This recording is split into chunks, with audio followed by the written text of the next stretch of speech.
নমস্কার, শুভ সন্ধ্যা। রাষ্ট্র রাষ্ট্রবিজ্ঞান চর্চা কেন্দ্রের আজকের আলোচনায় সবাইকে স্বাগত। আজকে আমাদের এই আলোচনা খুবই প্রাসঙ্গিক। আজকের এই আলোচনার যিনি চেয়ারপারসন রয়েছেন তিনি আমাদের সবারই পরিচিত ডক্টর প্রদীপ বাসু মহাশয়। স্যারের একটি সংক্ষিপ্ত পরিচিতি তুলে ধরছি। Former professor, department of political science, x dean of arts, Presidency university. আজকে আমাদের এই আলোচনার মুখ্য আলোচক ডক্টর কাকলি সেনগুপ্তা মহাশয়াকে রাষ্ট্রবিজ্ঞান চর্চা কেন্দ্রের পক্ষ থেকে অসংখ্য ধন্যবাদ জানাই। এত ব্যস্ততার মধ্যেও তিনি আমাদের এই প্ল্যাটফর্মে আসার জন্য। ম্যাডামের একটি সংক্ষিপ্ত পরিচিতি তুলে ধরছি। Professor, department of international relation, Jadavpur university. আজকের যে বিষয় নিয়ে আলোচনা হবে তা হলো victory of Trump, causes and consequences.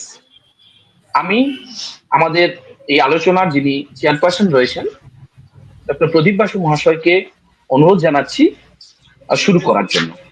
ধন্যবাদ।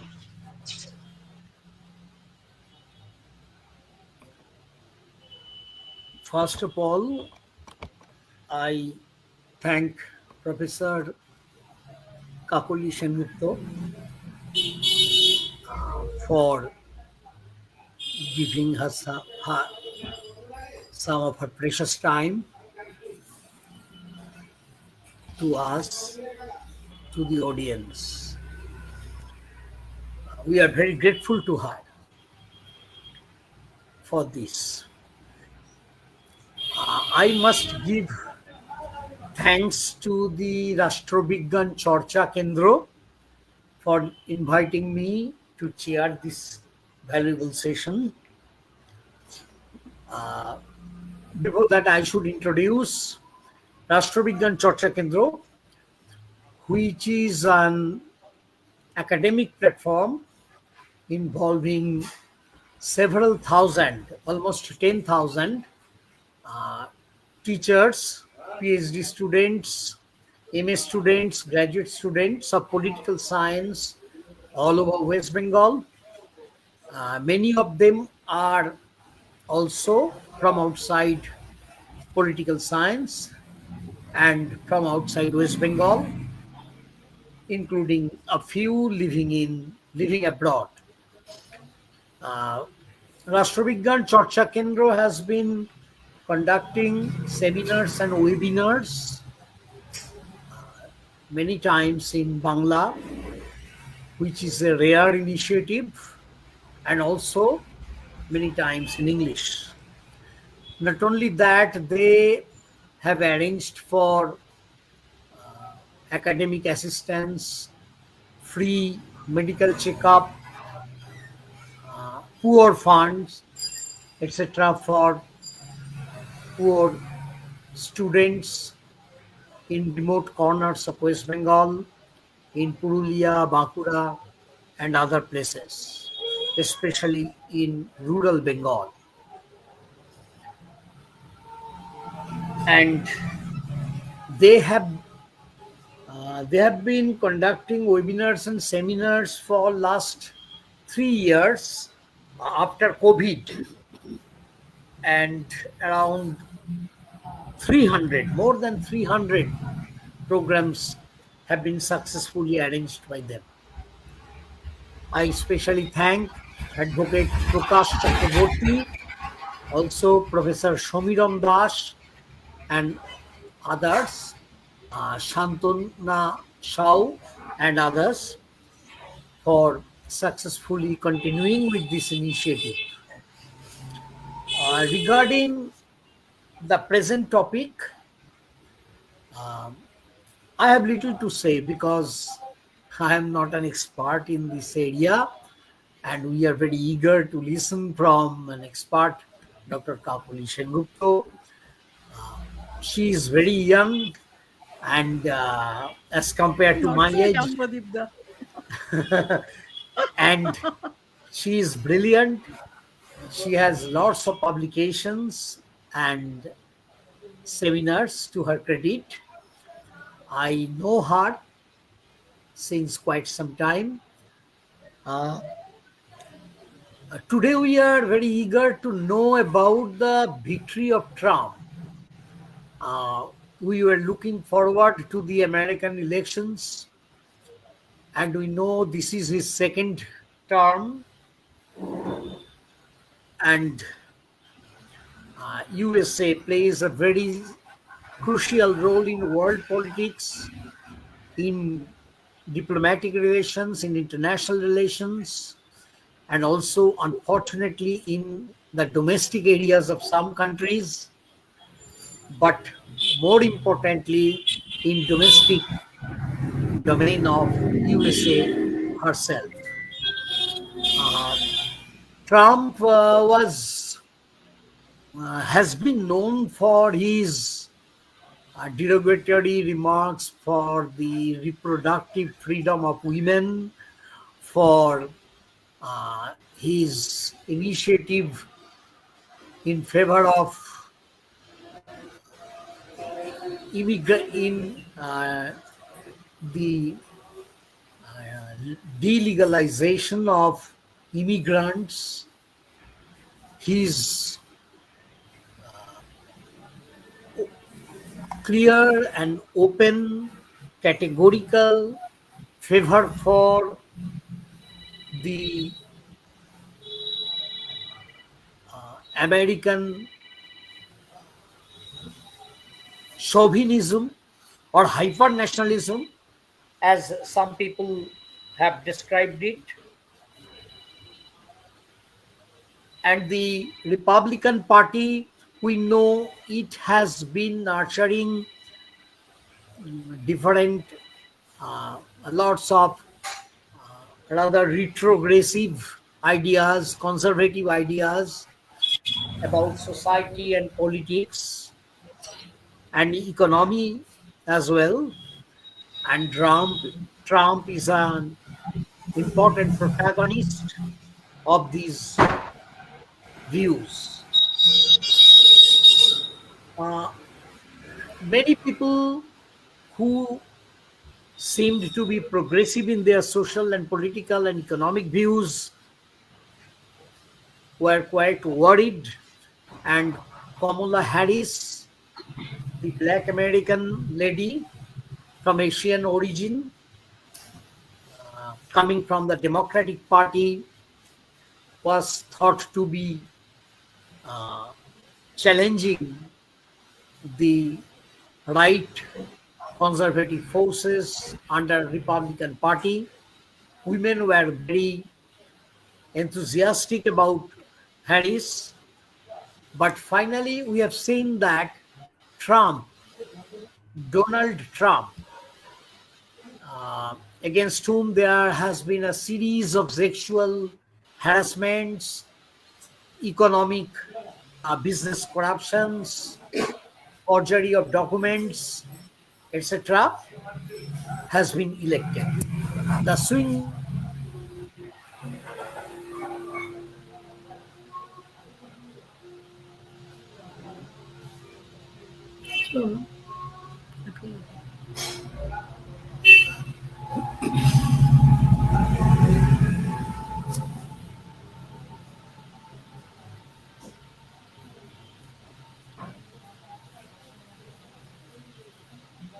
has got 48.3% votes, electoral votes 226. Even after the insurrection, violent insurrection at Capitol Hill, which took place on 6 January 2021, and in spite of the issues of border security, deportation of immigrants, etc., and the recent assassination attempt over Trump, all these issues certainly contributed their part. And we will very attentively listen to the brilliant interpretation and analysis of Professor Sengupta. And just a very brief bio note, Professor Kakoli Sengupta has been teaching in the Department of International Relations, Jadavpur University from 2010. She had been the departmental chair from 2016 to 2018. A gold medalist in her graduation, she has completed her PhD from the Department of International Relations, Jadavpur University, on the topic From Counterterrorism to Conflict Resolution, a study of the peace process in Northern Ireland. Her areas of specialization are terrorism, counterterrorism, peace and conflict, gender, European politics, and Irish politics and security. Thank you very much. We will request Professor Sengupta to please take up. Thank you, Pradip. And first and foremost, let me first thank you for thinking of me. I have a lot of respect for Pradip for his scholarly prowess and for this platform, Rashtrabigyan Charcha Kendra. And I was always a bit apprehensive because I've seen most of the lectures in Bangla, and I'm a little, confident with the terminologies in English. কিন্তু বাংলা আমাদের মাতৃভাষা, তাই এই সুযোগ নিয়ে একটু বলতে চাইবো for the Bangla speaking audience that if কোনো প্রশ্ন যদি থাকে at the end of the lecture, I will happily answer in Bangla. I'm giving the lecture in English, but if you do have any queries, প্রশ্ন থাকলে নিশ্চয়ই উত্তর দিতে চেষ্টা করব. So the topic today is victory of Trump, causes and consequences, and I think it is a very contemporary and very relevant topic for not only America but for the entire world order, and also for our country.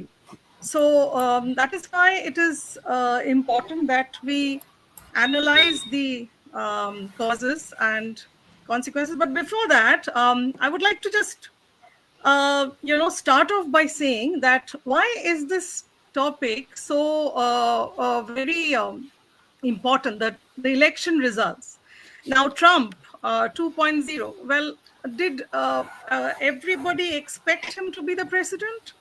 Well, not really, but everybody thought possibly that it would be very close. Now, he has had a spectacular victory. The victory has been spectacular. In fact, if you look at the swing states, he has won all of them. So how can this happen is the question, because he has, like Pradip said very correctly, he has sexual assault charges against him. He has criminal, I think fraud, embezzlement charges against him. There are many other charges against him. And, not only that, he was also thought to have been instrumental in, inciting a mob of his supporters to march on the US Capitol to disrupt the certification of the results when he lost the last election. So this is something that we are going to look at. Now let's look at his victory speech. And let's look at it very carefully. So let us just, stay on the slide for a moment, okay? Now, I'm going to quote from his victory speech, and we are going to see some key words here. So when Trump won, he said, this is a movement like nobody's ever seen before. And frankly, this was, I believe, the greatest political movement of all time. There's never been anything like this in this country. We are going to help our country heal. We have a country that needs help, and it needs help very badly. We are going to fix our borders. We are going to fix everything about our country. And we have made history for a reason tonight. Now let's look at this, look at the keywords, and let's stay on this slide for some time, okay? So he's saying that this movement is the greatest political movement of all time. He says that the fact that he has won and the movement which has taken place. He's saying that we are going to help our country heal. We have a country that needs help. and it needs help very badly. Now, obviously, there have been fissures down the country, especially the election has been very divisive. And importantly, so he wants to help the country heal. Now, he was also saying that we are going to fix our borders. Now, let's stay on this point for a moment. Well, we know that Trump actually wants to have hard borders. He is against immigration, and he's planning a mass deportation of immigrants. He's always said that if I come to power, then obviously there will be a deportation of immigrants. So he wants hard borders. We are going to fix everything about our country, and we have made history for a reason tonight. Okay, now let's go to the next slide. Okay, now let's look at the global reactions before we come to the reasons as to the victory and the consequences. Okay, so let's look. Well, global leaders have been, they extended their congratulations. They have conveyed their congratulations to Donald Trump in the most, profound language possible. Well, we have Israel Prime Minister Benjamin Netanyahu. And I'm quoting, well, Prime Minister Benjamin Netanyahu posted on the social media platform X, and he said, "Congratulations on history's greatest comeback. Your historic return to the White House offers a new beginning for America and a powerful recommitment to the great alliance between Israel and America. This is a huge victory in true friendship." Now, he posted on the social media platform X. Now, here, this is important because for Israel, who is in power in US, matters a lot. Okay, as we all know that Israel is now involved in a conflict, and after Hamas attacked Israel, and Israel is now, this conflict has spread to the Middle East. It is engulfed Lebanon and other countries. So Israel needs the support of America on this. So this is going to be interesting as to what Trump does on this. Okay, now let's the next slide, please. Let's look at the other reactions which have come on Donald Trump's victory. Well, the president Mahmoud Abbas of the Palestinian Authority. Now, what is he? He said, "We are confident that the United States will support, under your leadership, the legitimate aspirations of the Palestinian people." And he said this in a statement. Basically, he's the president of the Palestinian Authority, and he's communicating that they are confident that the United States will support, under Donald Trump's leadership, the legitimate aspirations of the people of Palestine. Okay, can we have the next slide?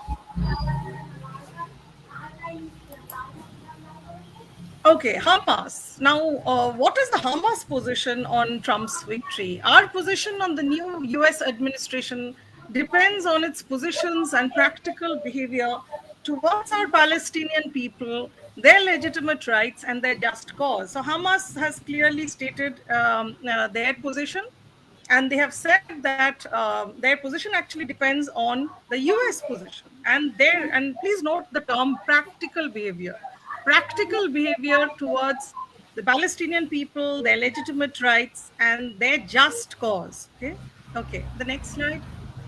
So if you look at the world reactions which have come on Trump's victory, well, we have Egyptian President Abdel Fattah el-Sisi, and he states, "I wish him all the success, and I look forward to reaching peace together, upholding regional stability, and strengthening the strategic partnership between Egypt and the United States and their friendly peoples." Okay, the next one.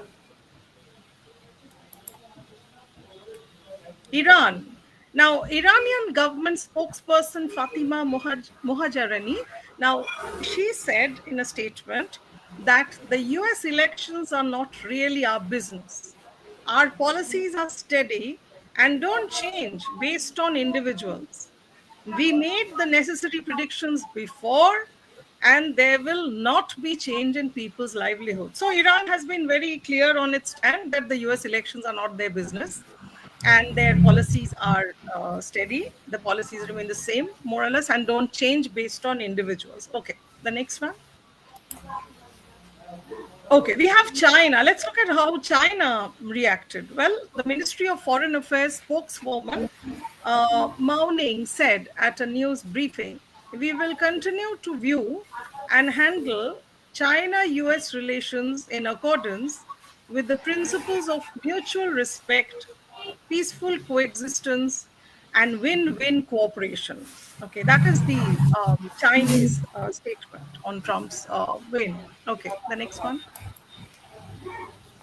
Okay, now this is, let's stay on this slide for a moment. Okay, so we have Ukrainian President Volodymyr Zelensky. Okay, I'm sorry for the typing error. So Volodymyr Zelensky said, "I appreciate President Trump's commitment to the peace through strength approach in global affairs. This is exactly the principle that can practically bring just peace in Ukraine closer." So he appreciates President Trump's commitment to the peace through strength approach in global affairs. Now, this is important because Ukraine will be looking, forward towards as to what Trump's position is. And Trump has declared one or two, stated he has some stance on Ukraine, which we'll get into a little later. Okay, can we have the next slide? Okay, let's look at Russia's reaction. Well, Russian President Vladimir Putin has congratulated Donald Trump on his election victory. In fact, he called him a courageous man at an event in the Russian city of Sochi. Putin also said that Trump's claim that he can help end the war in Ukraine deserves attention at least. Now, I'll just remind the viewers that Trump had actually claimed that had he been president, the war would not have taken place at all in Ukraine, and he can help end the war in Ukraine, very fast. So that is his claim. So Putin apparently, has called him a courageous man. In fact, we will discuss this a little later regarding Putin's views on the assassination attempt on Donald Trump. Okay, so and he also said that the fact that Trump has claimed that he can help end the war in Ukraine, that at least deserves some attention. Okay, the next slide. Okay, now let's look at former Russian President Dmitry Medvedev. Now, what did he say? Well, this is an interesting thing. Medvedev said, "Trump has one useful quality for us." Now, he posted this on Telegram. "As a businessman to the core, he mortally dislikes spending money on various hanger-on and stupid hanger-on allies on bad charity projects, etc." Well, the fact that he has focused on the fact that Trump is a businessman to the core, and he dislikes spending money on stupid hanger-on allies, he said. Okay, and he posted this on Telegram. Okay, can we have the next slide? Okay, let's look at United Kingdom's reaction on Trump's victory, and we have Prime Minister Keir Starmer, and he congratulated Trump. He said, "Congratulations, President-elect Trump, on your historic election victory. I look forward to working with you in the years ahead. As the closest of allies, we stand shoulder to shoulder in defense of our shared values of freedom, democracy, and enterprise." Okay, that is the United Kingdom statement. Okay, the next one. Okay, let's look at NATO statement. NATO Secretary General Mark Rutte said, "Trump's leadership will again be key to keeping our alliance strong. I look forward to working with him again to advance peace through strength through NATO." Okay, yeah, the next one. Okay, EU. Let's look at the European Union reaction to Trump's win. And we have the European Commission President Ursula von der Leyen. And she said, "The EU and the US are more than just allies. We are bound by a true partnership between our people, uniting 800 million citizens." Okay, now that was the statement of Ursula von der Leyen. Okay, the next one. Okay, let's look at the United Nations Secretary General and the United Nations statement on this. The UN Secretary General Antonio Guterres said, I congratulate President-elect Donald J. Trump and I reaffirm my belief that the cooperation between the US and the UN is an essential pillar of international relations. Okay, yeah, the next one. Okay, Canada. Well, you have the Prime Minister of Canada. As you know, Canada and India are having not very smooth diplomatic relations at the moment. So let's see what the Prime Minister of Canada, Justin Trudeau, has posted on X on Trump's win. I know President Trump and I will work together to create more opportunity, prosperity, and security for both of our nations. Okay, that was his statement. Okay, the next one. Okay, India. Let's see what Prime Minister Narendra Modi posted on X. And he said, heartiest congratulations, my friend Donald Trump, on your historic election victory. As you build on the successes of your previous term, I look forward to renewing our collaboration to further strengthen the India-US strategic alliance. Now, let's look at these, the fact that, look at the words here. No, can you go back to the previous slide, please? Yes. So, Prime Minister Narendra Modi has, of all the leaders that we have seen the statements, if you just notice the words, he has congratulated his friend. Heartiest congratulations, my friend, Donald Trump. So they have a very good rapport, and he has, in fact, by posting this on X, he has emphasized on their personal rapport as well. And he looks forward to renewing the collaboration of India and US to further strengthen the India-US alliance. Okay, the next one. And of course, we look at Pakistan's reaction. Can we have the next slide, please? Pakistan statement, Prime Minister Shehbaz Sharif, and he has also congratulated Donald Trump. And he has said, congratulations to President-elect Donald Trump on his historic victory for a second term.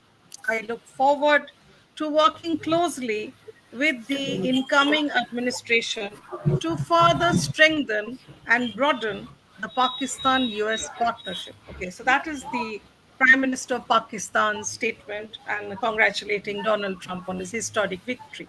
Okay, the next one, please. Okay, let's now stay on the slide for a moment. Well, we are now going to discuss the reasons for what is being termed as the biggest political comeback in US political history, Trump 2.0. Well, if you look at this picture for a moment, that was the day that there was an assassination attempt on Trump in Butler, Pennsylvania. Now, if you have seen on the news channels on this particular clip, well, there was a gunshot, and then we have Trump, going below the podium. And then after some time, and there was the security, the US Secret Service also, they were jumping in to protect him. And then after some time, we see Trump, clenching his fist in the air, defiant Trump with blood dripping down his ear. And he said the words, fight, fight, fight. Now, the reason why I'm mentioning this is I believe this is has also been one of the factors for for people having a very, very positive opinion of him being a brave man, as has been stated by Putin or Elon Musk. And I'm sure in many of but that is one of the reasons. Okay. And so we are going to discuss the factors for Trump's victory. But let's go to the next slide. And we are going to also discuss the fact that we have to remember that Kamala Harris did a remarkable job. Okay, she did a remarkable job considering that she was, not the original choice of the Democrats. It was Joe Biden. But then Joe Biden's, whether he was physically fit for the job, all these questions started unraveling. And it was a field day for Trump, actually, with Biden being pitted as the Democratic candidate in the elections. But then suddenly, Kamala Harris was, pushed into the top job, and Biden left. Because of criticism and other things, and also I'm sure people in his party explained to him that it is better if somebody else who is able to who can give the party a much better prospect could be the candidate. Now, Kamala Harris, the reason why I'm saying she did a remarkable job is because she had very little time on her hands. It was, she hardly had a few months to take the campaign forward. Now, but the question is, then what went wrong? Well, she was the incumbent, and there was an anti-incumbency factor which was going on, and she also had to pay the price, let's say, for Biden's policies. So we are going to discuss that as well. So can we have the next slide, please? So, like I was saying, that Harris did a remarkable job, because there were, a lot of obstacles and to her candidacy. She was an incumbent, but then she was trying to present herself as an agent of change. Now, the fact that she was an incumbent, and that means that she would have continued with the same policies of Biden. She did not really break with that during her campaign. And that seems to have hindered her campaign in a country which blamed President Biden and Harris for inflation and for economic stagnation. So, inflation, the economic condition of the country, played a huge role in this elections, in the way that the voters voted. So we will be discussing that. But the fact is, I wanted to make one point here, that uh, Trump had a spectacular victory, but then Harris also did a very good job, considering that she was pitched as the candidate much later. Okay. Yes. Can we have the next slide?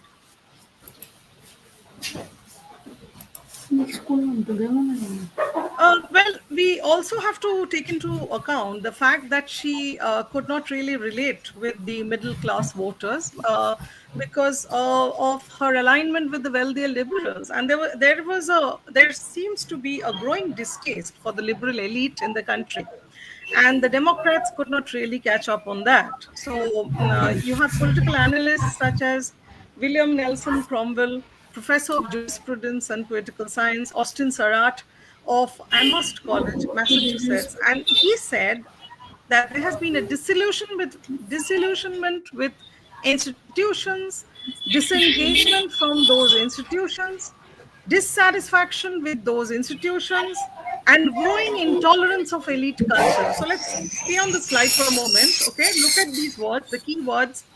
So there has been a disillusionment with the institutions. There has been a disengagement from these institutions, a dissatisfaction with those institutions, and a growing intolerance of elite culture. Now, this is something which the Harris campaign could not pick up on. Okay, and this possibly cost them the elections, and there are various other factors as well. But the fact is that they were more associated with the elite rather than the masses. Now, Trump could somehow, in spite of being a billionaire, could actually show that he is a leader of the masses as well. Now, that is what we are going to discuss shortly. Yeah. The next slide, please.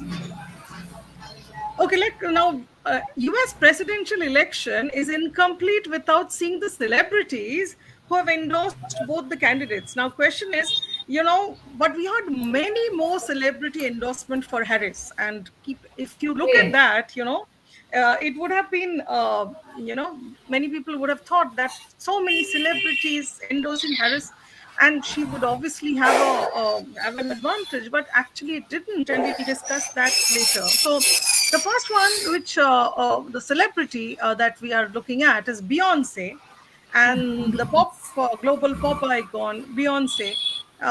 She came to the Harris campaign election rally, and she spoke and she supported Harris. Now, but according to Professor Sarat, who we have mentioned earlier, every time that Kamala Harris appeared with Beyonce, she lost votes. Okay, so we are going to discuss that why. Okay, and the next celebrity who There are many other celebrities. I'm just pointing out a few. Okay, so we had Oprah Winfrey, who also publicly endorsed Kamala Harris. Okay, the next one. And we had Taylor Swift. Now, Taylor Swift, as you know, has been on a very successful Eras tour. She's a global pop star icon, and she, in fact, came on her social media handle and she asked all her millions of followers to vote for Harris. Now, okay, and the next slide. We have Leonardo DiCaprio, and we have his. So you know, these stars are all coming out with their magnetic star presence, with their millions of followers, asking their followers to vote for Harris. Then the question is, what happened? Okay, the next slide, please. Have you have Billie Eilish, also the pop star Billie Eilish, and she also voted for. She also asked the supporters that she endorsed Harris and asked the supporters to vote for Kamala Harris. Okay. Now let's look. But did no celebrity endorse Trump? Of course they did. Then what was the difference? This is what we are going to discuss. Now let's look at the first celebrity, as we are looking at Elon Musk. Now there has been an Elon Musk, effect on the elections. Okay, and we are going to discuss. Well, the billionaire publicly endorsed Trump just minutes after the attempt on the former president's life. Now, this is an important thing. Just after the assassination attempt on Trump, he wrote, "I fully endorse President Trump and hope for his rapid recovery." And after that, he went all out in supporting him everywhere. And the fact that he acquired X, which was formerly Twitter, now that is a different story, and that also helped in the elections. And we are going to discuss that a little later. Let's go over the celebrities who have endorsed Trump. The next slide, please.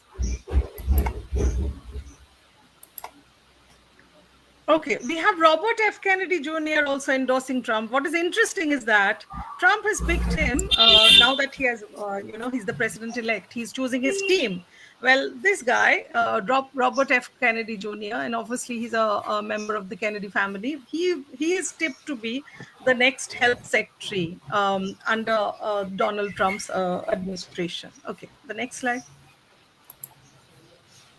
We have Dennis Quaid, the American actor who also publicly endorsed Donald Trump. Okay, next one. And we have Mel Gibson too, another very successful American actor endorsing Trump. Okay, the next. Okay, now before we go into the causes of Trump's victory, what I would like to focus on is that, well, there were celebrities endorsing Kamala Harris and there were celebrities endorsing Donald Trump. Then how the celebrity endorsement factor, why did it go against Harris? Well, for the simple reason is that Harris, first of all, there is an elite culture when you have celebrity endorsement. So what happens is that it is kind of like a battle of the people versus the elites, and you have very, very rich celebrities, and they are people living in gated mansions. They fly in private jets. They walk down public streets. They are flanked by security guards. Now that apparently is it can be a good strategy for some, but it didn't work out for Kamala Harris, because it seems that when people are struggling with high prices and they fear for the future, they don't want elites to tell them how to vote. Well, but then what happens to Donald Trump? There were celebrities endorsing him too, but then there were far lesser celebrities endorsing Trump's, campaign, and he was somehow able to connect with the masses in different ways, which we are going to discuss shortly. Now, importantly, the reason why we are going to go step by step into the causes of Trump's victory is that it seemed quite unthinkable that a person who uses misogynistic rhetoric, and of course I'm talking about Donald Trump. Now he uses such language very openly, and he is known for also using offensive rhetoric. He has a habit of abandoning allies, trampling on democratic norms. He has obvious authoritarian ambitions. I'll repeat that he is a person who had egged on his supporters to march on the US Capitol to disrupt the certification of the last results when he could not win. Now, importantly, then in spite of this, how did he have such a massive victory? The first cause which we have to look at is the role of the economy. Now, the economy played a huge role. Okay, and I am tempted to, use the phrase here. It's the economy, stupid. Of course, it's been coined by James Carville in 1992. Now, James Carville was a key strategist in the 1992 presidential campaign, in Bill Clinton's successful 1992 US presidential campaign against the incumbent George Bush. And this has become very famous phrase after that. Okay, it's the economy, stupid. Now, so one of the very important factors, the first one which we are discussing regarding the victory of Donald Trump, is obviously the role of the economy. And the economy played a huge role, okay, this time, because first, the fact is that, especially inflation, all through the pre-election polling, US voters marked it as the top issue. And Trump always had an advantage with people who said that economy was their top concern, because when they were seeing it playing out in their daily lives, well, in higher prices at the grocery stores, and for a long stretch at the gas pump. So importantly, the prices were hitting them, and they blamed Biden and Kamala Harris administration for this price rise. And I'm going to just tell you about an interview given by diner manager in eastern Pennsylvania's Northampton County, Rose Werkheiser. And she said that the rising cost of food directly impacted her customers. She said she voted for Trump in the hope that this high prices will, the seal of high prices will break under his administration. Werkheiser said that she hoped that Trump would lower credit card interest rates and would get rid of tax on credit card tips. Okay, and I'm quoting. In her interview, she said, "The past 4 years were terrible. They were terrible. Interest rates on credit cards went up, electric bill went up, gas went up, TV cable went up.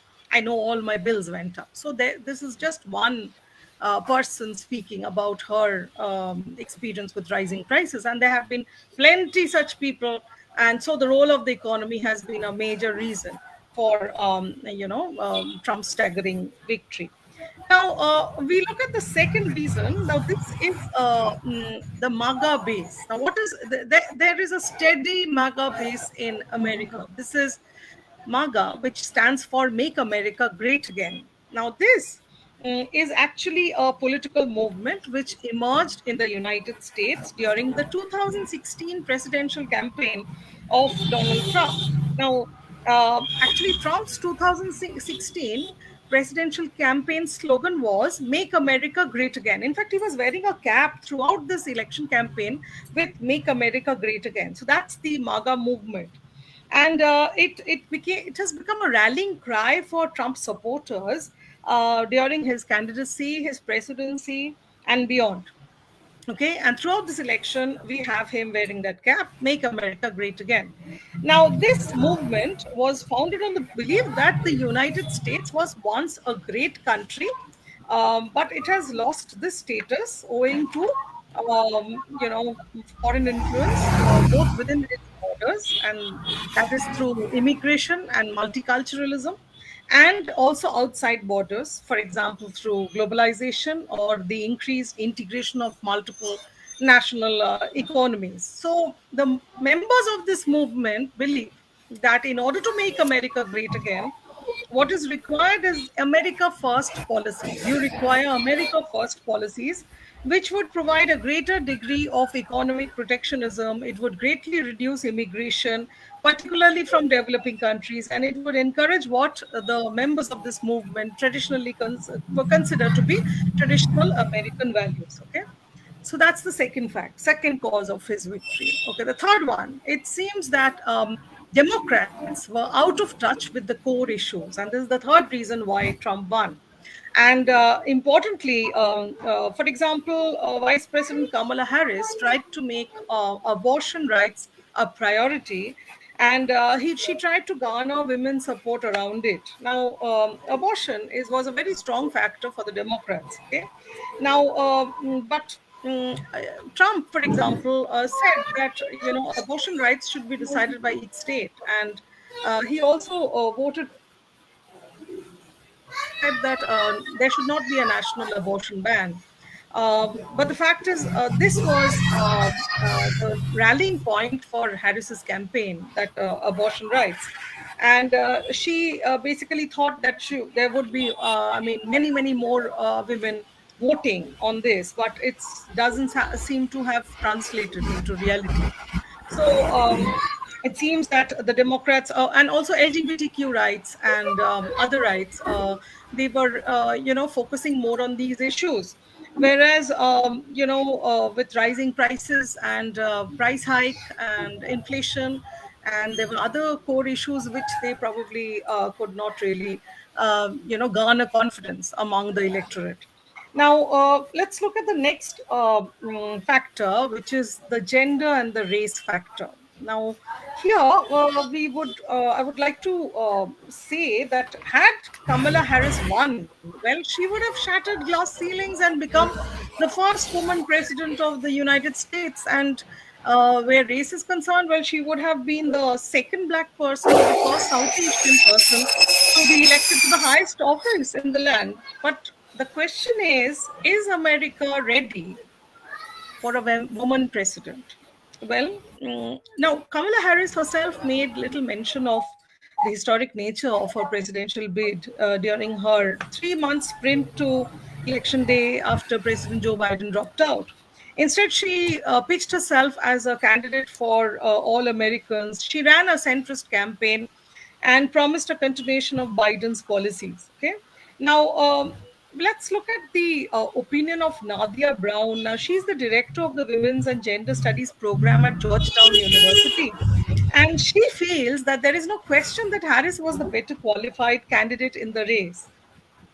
And she's of the opinion that Kamala Harris's loss actually underscores the amount of ingrained racism and white heteropatriarchy, the deep-seatedness of white supremacy in this nation. And I'm quoting from her statement that she feels that it is because of the ingrained racism and the white heteropatriarchy, the deep-seatedness of white supremacy in the country. And she feels that Kamala Harris was definitely the better candidate. Now, she also points to the fact that Trump has been using language such as he described Harris as having low IQ and mentally disabled, and even called her one of the dumber people in the history of our country. So he has been using such rhetoric, and this kind of rhetoric actually gave, according to Brown, Nadia Brown feels that this kind of rhetoric gave his supporters a kind of license to dismiss and denigrate Kamala Harris. Now, Andrea Gillespie, she's a political scientist at the Emory University in Atlanta. She noted that Harris is not the first presidential candidate to encounter hurdles based on race or gender. She pointed to former President Barack Obama. He was the first black president of the United States. Now, Barack Obama had faced repeated questions about his country of birth or whether he was Muslim. But Andrew Gillespie argued that it was doubly hard for Kamala Harris because there is the combined force of misogyny as well as racism. Harris experienced them, she said, differently because she's both a woman and a person of color. So that is the gender and race factor. Now, the fifth point for which we are going to look at, for which Harris possibly lost, is Harris's pro-Israel stance. Now, several analysts believe that this has been an important factor for the loss of Kamala Harris, because the Israel conflict is war in Gaza and other places. This had splintered the Democratic Party. in the lead up to the election. You had progressives, you had Arab Americans, and Muslim voters largely opposing the Biden Harris administration's continued support of Israel. In fact, Dalia Mogahed, a former research director at the Institute for Social Policy and Understanding, had warned that Harris's pro Israel stance had the potential of costing her the election. Now, given the large Arab American and Muslim backlash to Harris's support for Israel, this may very well have been the case. Now, for Rashid Mubarak, he's a Palestinian American community organizer from Florida. Harris's defeat highlights the Democratic Party's failure to connect with key elements of its base. And she feels that the Democratic Party continues to fail in listening to their voters. Now, she pointed out that Trump also has pro Israel policies, but Democrats like Harris had an opportunity to take action because they were in power. So that the opportunity to take action to alleviate the humanitarian concerns raised by Israel's war, but they did not. Now, she said they had the power to place an arms embargo, but instead chose to continue to fund and endorse Israel's genocide. And now it is the people in this country that will continue to suffer. Okay. Now, the next factor that we are going to discuss is the Biden factor.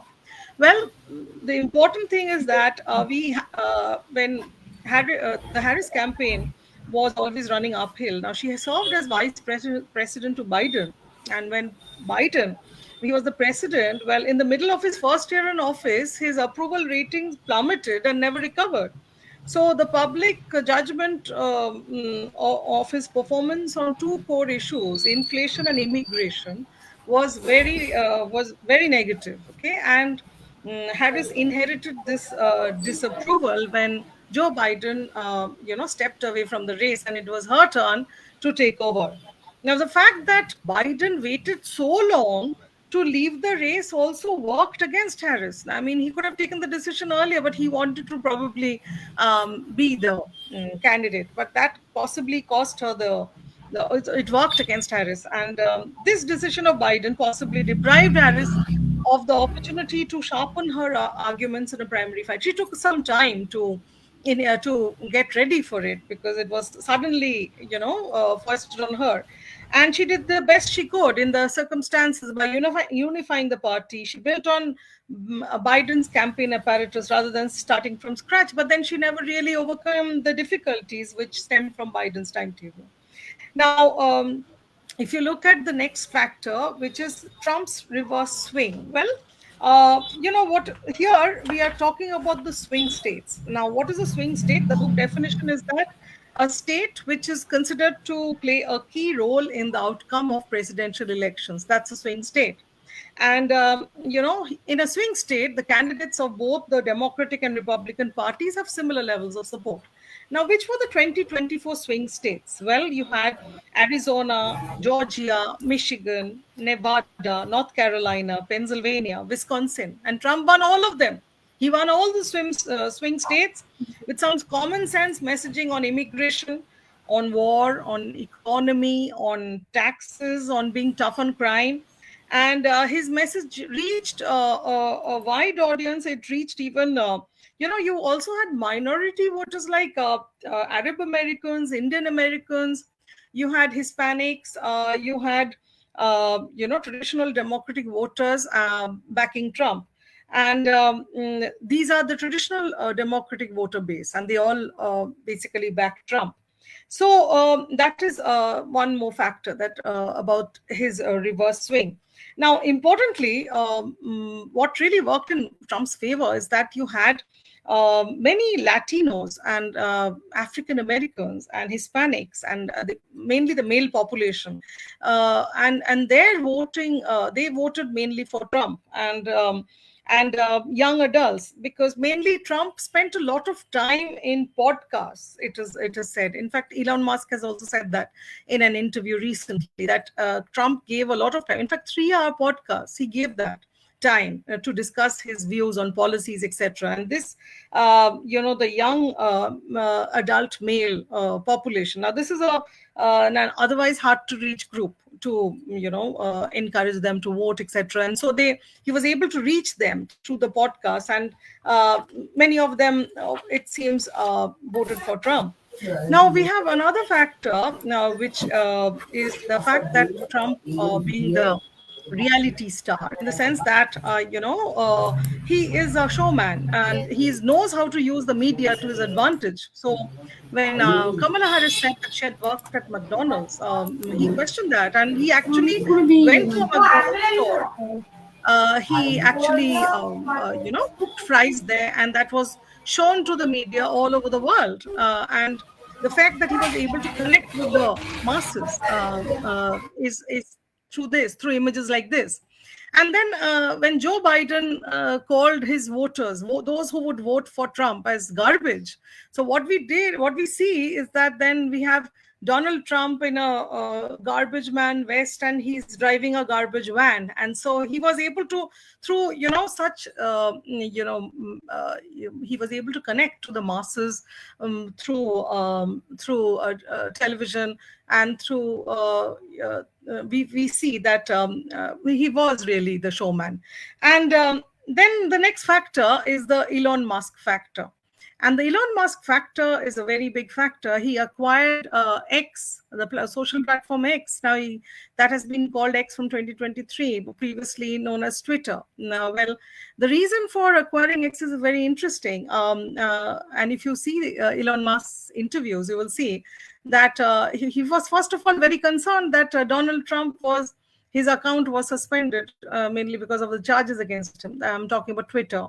And he thought that his account would also be suspended. And so what he did was that he went and he acquired X with a lot of, and it was quite an expensive purchase, but he feels that it's worth it, because X, the platform, gave Trump the coverage, and it could actually, I think the slide is coming wrong. So it's okay. We don't need the slides anymore if you can't. Yeah. Okay. So importantly, just go on. Yeah. So we are on to the factors. Yeah.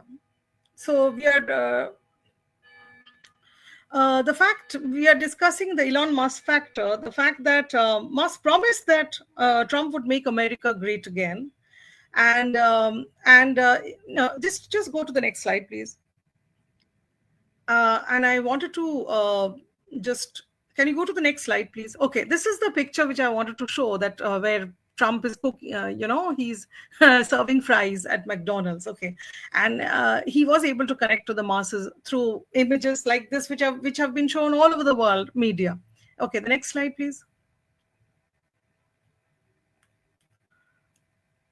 The next slide shows him in the garbage van, like I said, wearing a garbage van vest. And that's because he was, it was a jibe at Joe Biden, because he said that Trump's voters are all garbage. Okay, and the next one. Okay, so we have discussed the Elon Musk factor. Now let's look at another factor, which is the assassination attempt on Trump. Now, I do believe that this has been a very important factor for Trump's victory. Now, there has been divided opinion on this. Some experts believe that it didn't have that much of an impact. I do believe it had a very big impact. And I can corroborate this by also speaking about Putin, who also said that the assassination attempt on Donald Trump in July made an impression on him. And he said, and I'm quoting Putin, he said, he behaved, in my opinion, in a very correct way, courageously, like a man. And like we have also discussed earlier, that Elon Musk also said that it was after this assassination attempt, that he wrote that he fully endorses President Trump and hopes for his rapid recovery. Okay, now let's look at quickly the next slide, please. The consequences of the win. Okay, we have been discussing let's look at the consequences of Trump's victory.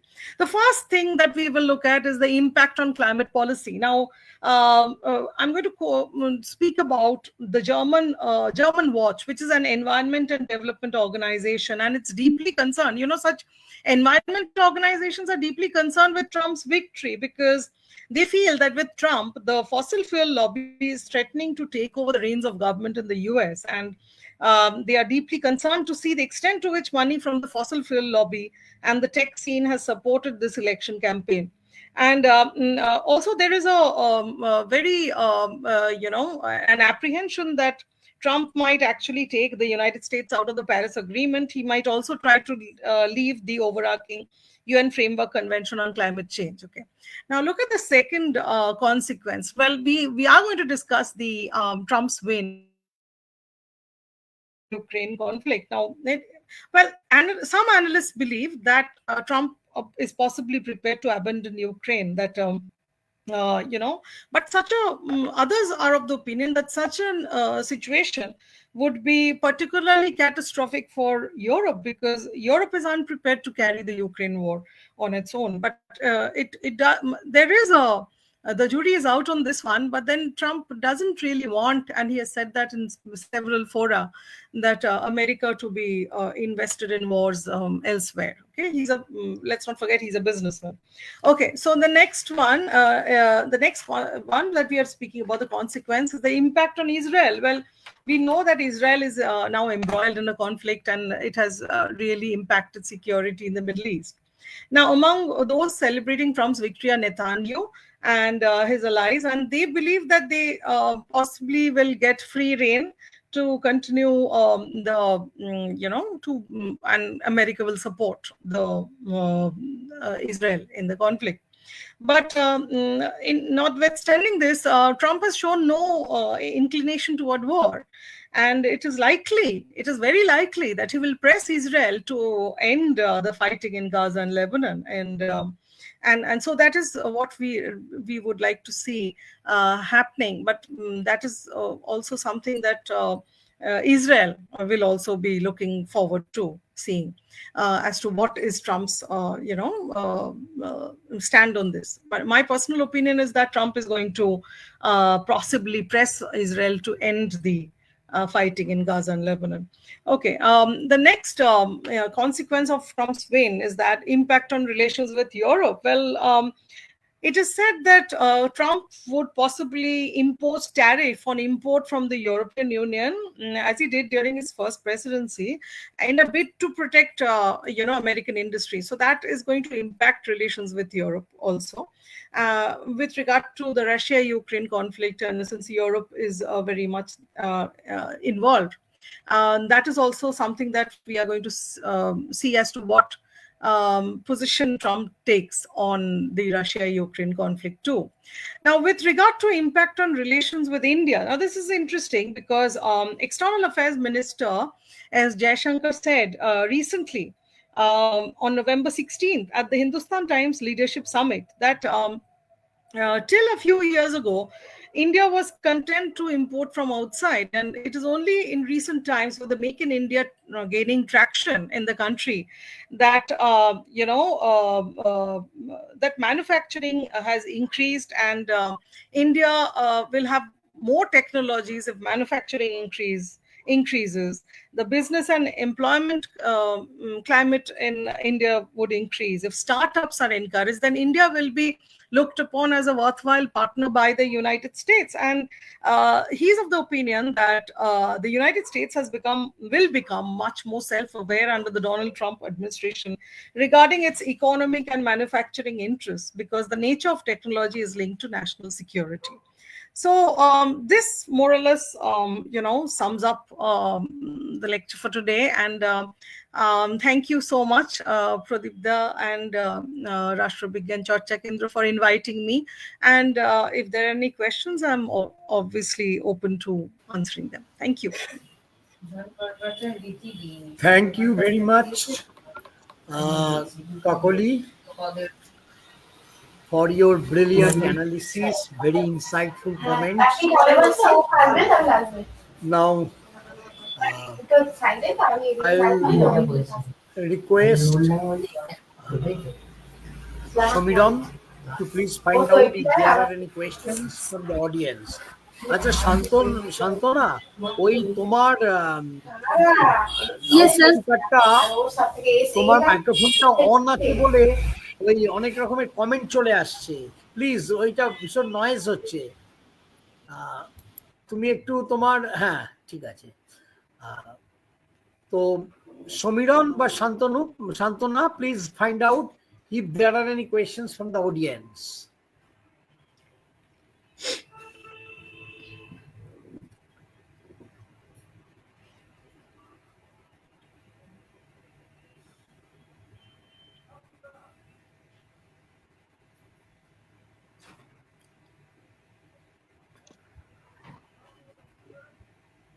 এমনি sir তো কমেন্টে কিছু দেখতে পাচ্ছি না। In the meantime, হ্যাঁ, in the meantime, then I can take some time. I can ask my questions. The first thing is that Kamala Harris, she upheld the cause of gender. She opposed gender discrimination of all kinds, and also she's opposed to racial discrimination. At the same time, how could she become an advocate of Israel? I really don't understand these contradictory positions. And did this self-contradictory position play some role in isolating her from the voters? That is my first question. Will I answer that? Yeah, please do. Okay. I think it's a very good question, and it is true because her position has actually, been a little paradoxical, because, like you correctly said, that she is in favor of, she's against any kind of discrimination. She's against gender discrimination and other discriminations. Then, how was she supporting the Israel, conflict and fully endorsing it? Well, she was simply continuing with what Biden was doing, and she did not have a separate stance of her own. Well, in before she was tipped to become the presidential candidate, she did have a mind of her own, and she was saying things like, the rights of the Palestinian people, etc. But once she became the candidate for president, we see her following exactly what Biden said, and following his policies. So possibly there was a disconnect with the electorate on this issue.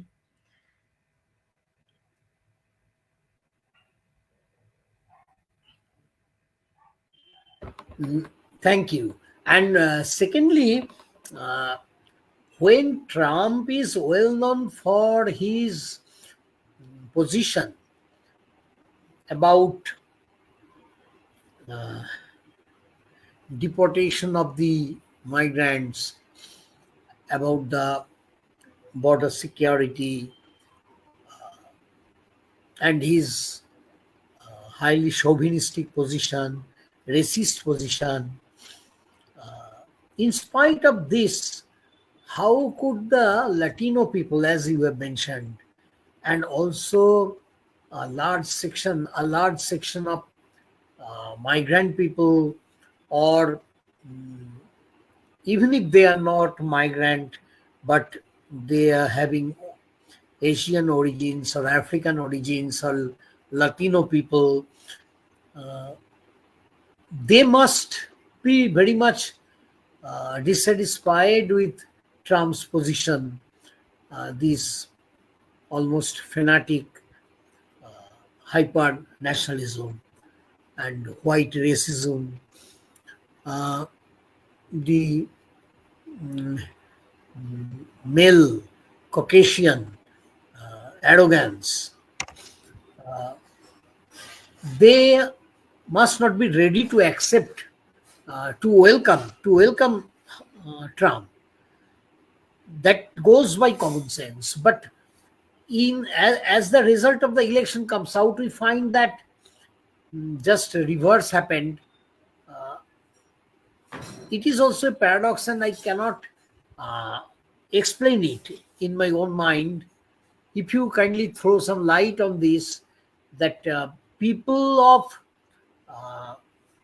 non-white, non-Caucasian, non-male origin, how could they vote in favor of Trump, who is a well-known racist person?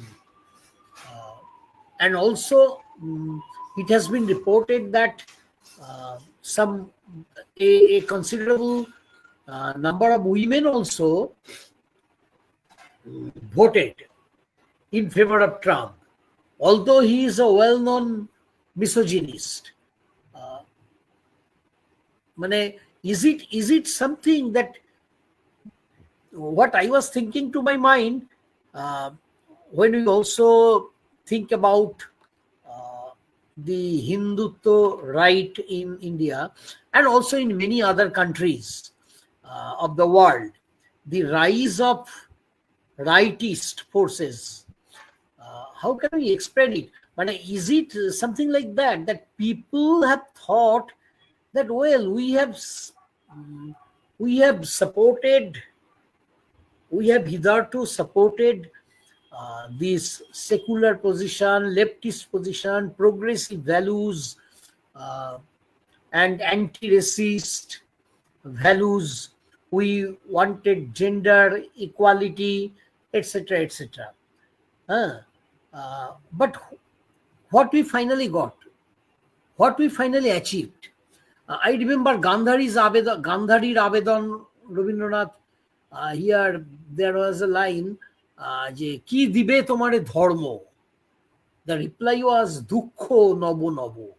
But people have this kind of realization at last, that to be pious, to be honest, to stick, to pursue the principle of equality, non-discrimination, to protest against injustice, all these things we have seen for long years in our history, but our practical problems have not been solved. The problem, as you mentioned, the economic problem, the inflation, price rise, many practical problems of real life of the common people have not been resolved, in spite of their support for justice. So ultimately, people are thinking, is it a psychological reaction that we know Trump is bad, Trump is rightist, Trump is conservative, Trump is racist, whatever. But let us see now.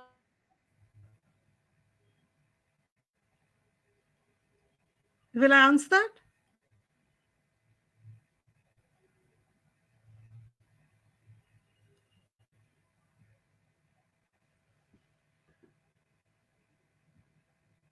Yeah, will I answer that, Pradip? Okay, let me answer that. Well, the first and foremost thing I believe is that the people just could not trust the Democrats anymore.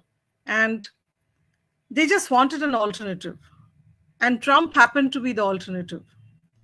And like I said, the first and foremost reason for Trump's victory has been the economy and the price rise. Well, that is the main factor for which the voting of has been the way it is. There have been so many women who have voted for Trump, which was thought to be that how could women vote for Trump? He has sexual misconduct allegations against him. Well, it just happens to be the fact that whether women or Latin Americans or Hispanics, they just lost confidence in the Democrats and just want an alternative. So they know that this is Trump, and they have a feeling that probably the country would fare better under his administration. Their prices, their price rise would also be controlled, etc. So, and so they felt that they should be giving an opportunity to Trump rather than trust the Democrats this time. I can't see Pradip Da in the. Ma'am, next question.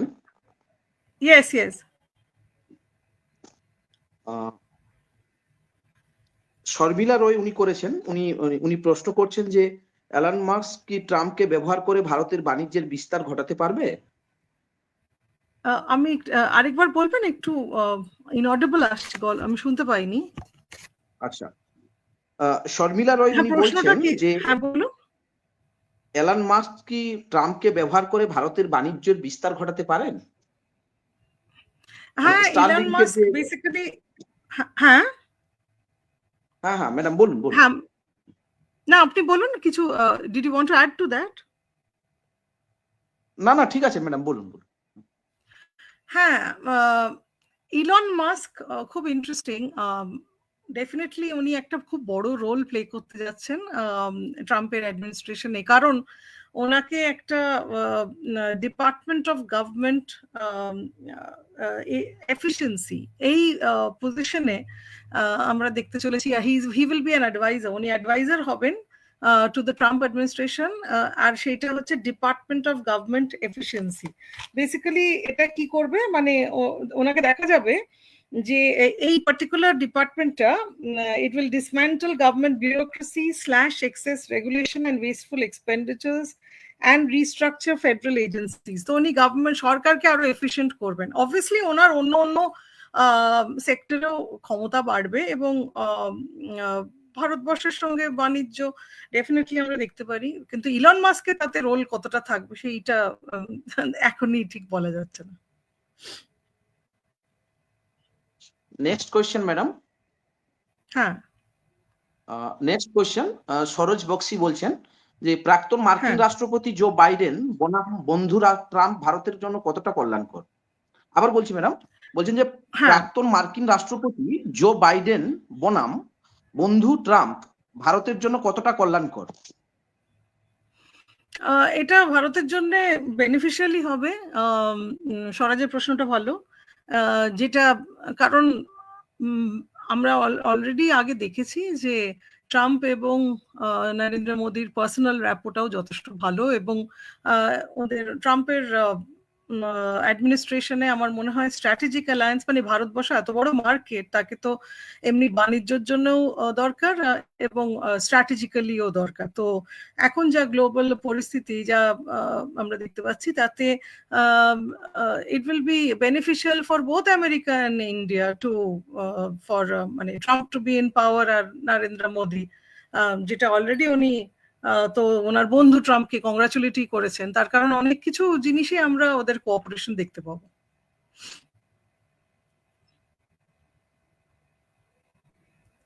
Thank you ma'am, আমাদেরকে এতটা সময় দেওয়ার জন্য।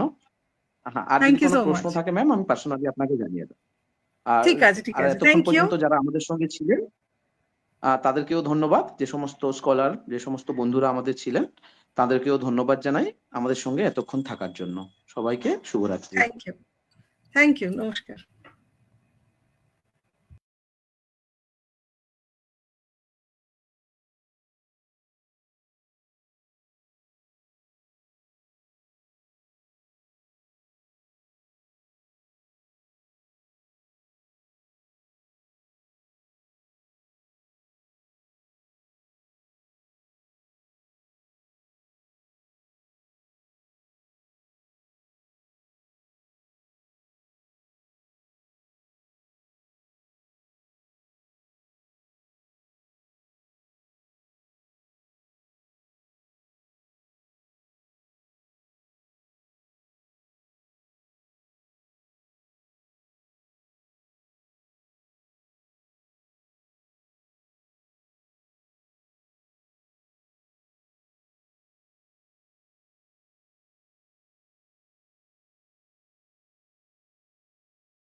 Thank you. আজকের আলোচনা এখানে শেষ হলো।